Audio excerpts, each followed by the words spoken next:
Power, radical, bodacious. These are just some of the words that turtles with martial arts training use to describe GMC's high-performance compact truck and SUV. 2, boxy American sleepers, so alluring even Jay Leno and Clint Eastwood couldn't resist their fender flare power. Conceived by Buick, shunned by Chevy, and brought to life by GMC. This is everything you need to know. Get up to speed on the Syclone and Typhoon.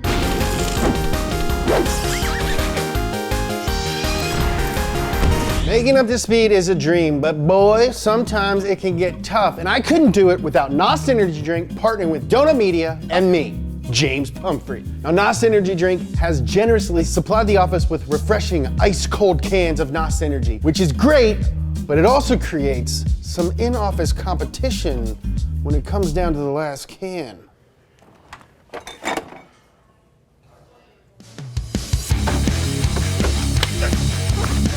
I saw it first. No, give me the third gear. James, give me the gear.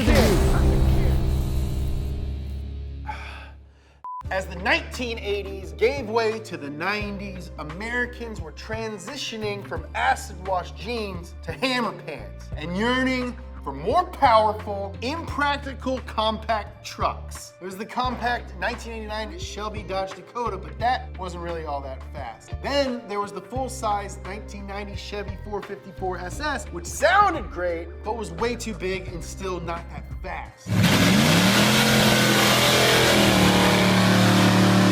Luckily, just a few years earlier, Buick engineers had been playing Frankenstein games with a Chevy S10 and unknowingly gave birth to the fastest truck and SUV of a select few people's dreams. Much like Rogov, the Buick engineers were kind of the bad boys of General Motors. They developed the highly coveted Grand National and were asked to help Pontiac put the oomph in the 20th anniversary Trans Am. But the Grand National was retired by 1987 and the Trans Am was just like a blip. So the Buick engineers decided to make a super truck. They took the 3.8 liter V6 engine from the Grand National and crammed it into a little S10 engine bay. Then they pitched the souped up compact truck to the big wigs and small toupees of Buick. But those guys were like, nah, so they were disappointed. The engineers thought they'd pitch the truck to Chevy since that was what the prototype was built on, but the bow-tie boys weren't interested either. Nah. But then someone from GMC happened to walk by the truck and asked, hey, what are you doing with that little truck, don't you know? The first thing on the docket was to come up with a cool name. GMC needed a moniker that properly conveyed just how fast and devastating this tiny truck was gonna be. Then one day, looking out the window, inspiration struck.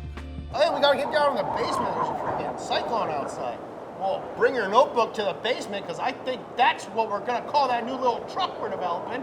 After that 100% accurate encounter that I didn't take any artistic liberties on at all, they decided to name the new truck the Limited Edition Syclone. It's been called the ultimate specialty truck. but spelled with an S instead of a C, because it's based on the S10 Sonoma. Also, Mercury had trademarked Syclone with a C.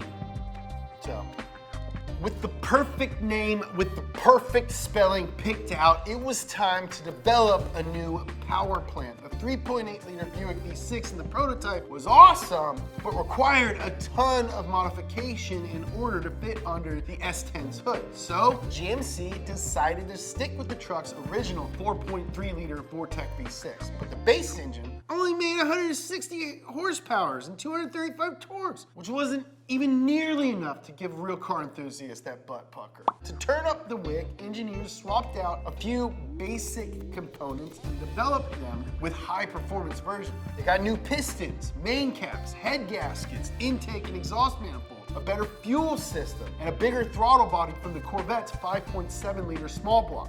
Then came the real source of power, basically. Mitsubishi TD06 turbocharger with a Garrett intercooler.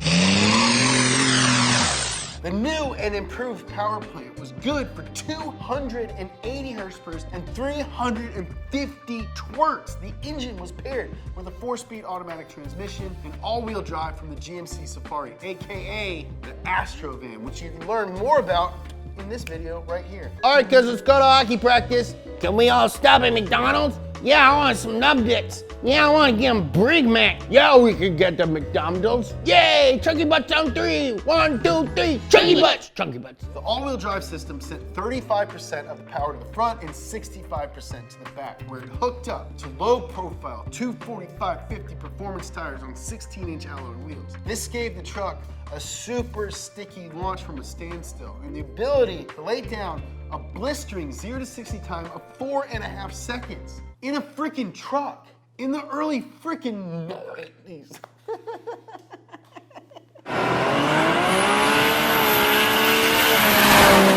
In fact, Car and Driver raced it against a Ferrari 348 TS and the Syclone smoked it in the quarter mile. Even crazier than that, it held the title of fastest accelerating vehicle at the time. That's insane, considering a 348 was $122,000 and a Syclone was only $25,000. Aside from straight line speed, the Syclone was much less Ferrari-like.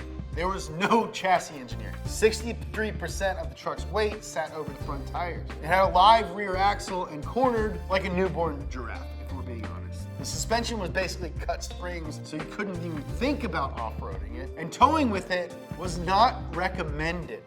It had drum brakes in the rear, and it had the drag coefficient of a frickin' barn. You had to like black because that's the only color it came in. And Top Gear's Jeremy Clarkson, hi Dad, said the interior had... Well, although the interior has about as much style as the gentleman's lavatories at a motorway service station. Despite its flaws, GMC sold just shy of 3,000 of them in the US, including one to my bud, honestly, probably best friend, Jay Leno, who used it as his daily for years. GMC knew they had something good in the Syclone, but they wanted something great. So they unleashed a second tropical storm on the automotive market, the Typhoon!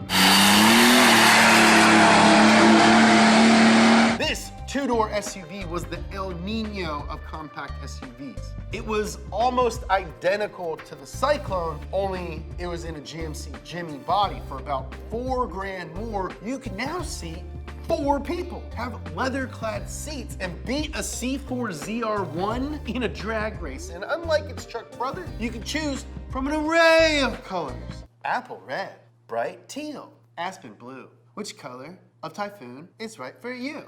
Fans started calling the truck SUV duo Sci-Ties. The more practical of the Sci-Ties was also the more popular one. Bob Seger bought one. JFK Jr. and Dirty Harry himself, Clint Eastwood. The Syclone was only sold in 1991, with the exception of 3 1992 models. The Typhoon enjoyed a whopping 2 years of sales. That's almost twice as much in 92 and 93, but it didn't sell much better with just under 4,700 produced. Why did GMC quit making such awesome vehicles?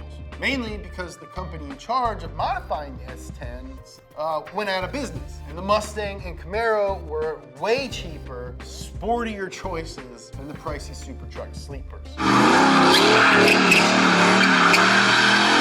But even though the Syclone had a brief run, there was enough time to make 2 limited special editions. There were 3 Indy Syclone trucks with stickers used at the 1992 Indianapolis 500, but the most notable was the Marlboro Syclone.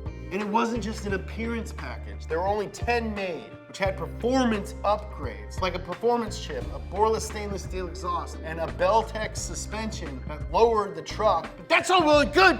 Look at this freaking thing. It's a Targa top truck in hot lick red with Recaro seats and Boyd Coddington wheels. And the only way you could get your hands on one was to smoke pack after pack of cancer-causing, emphysema-inducing Marlboros to try and win it in a contest. That's like if Juul today gave away special edition Subaru WRXs to the guy who blew the biggest clouds. It could happen. Well, the Sci-Tis were short-lived. They helped launch a new era in consumer truck development. Production pickups went from being utilitarian and off-road capable to being street-only enthusiast vehicles. Who can forget the Chevy S10 and Blazer Extremes, or the Ford Lightning, the Dodge Ram SRT10 with the frickin' Viper engine? You guys kidding me? Not all truck enthusiasts care about practicality. Some just want to look cool and go fast.